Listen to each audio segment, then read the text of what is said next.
Rose! Sam watched as Rose sank to the floor, her head lolling back, and he just managed to catch her in his arms before she hit the deck. Her face looked too pale, a scattering of freckles across her nose like gold dust.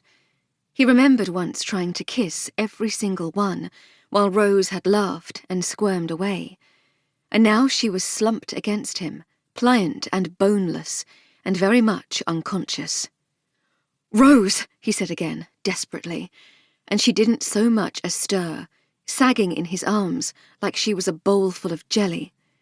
He scooped her up, even pregnant, she was tiny, and carefully laid her on the divan. Now what? He was usually pretty good in a crisis. When they'd run into a thunderstorm on top of Kilimanjaro, he hadn't panicked at all. Why was he freaking out over a single woman who had fainted? Because she's pregnant with your baby and you basically acted like an arse. In retrospect, he could see that the questions he'd asked about the baby being his and why she hadn't texted instead might have been slightly insensitive, but he'd been shocked by the news and stung by her insistence that she wasn't asking him for anything. You don't need to be involved. It had brought him right back to their goodbye in Tairua, when he'd fumbled through saying he still cared and he wanted to keep in touch, and she'd looked as if he'd just spat on her. It's been fun, but... right.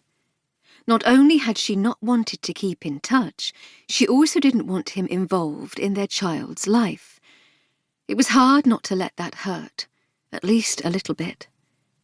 Had Rose known she was pregnant when they'd said goodbye? That had only been 8 weeks ago. She was 17 weeks now. He could do the math, but did women who were 9 weeks along know it?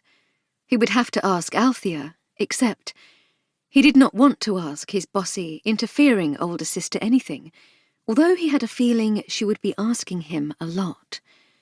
He had a lot of questions for Rose, though, if she'd just wake up. Rose. Gently he touched her cheek. It was soft and cool. Rose, can you hear me?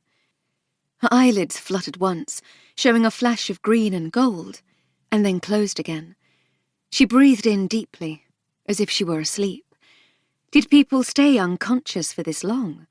It had to have been a couple of minutes at least. What if she'd hurt her head? Except she hadn't even hit her head. He'd caught her before then. What if she'd had a stroke or something awful like that? Rose. Nothing.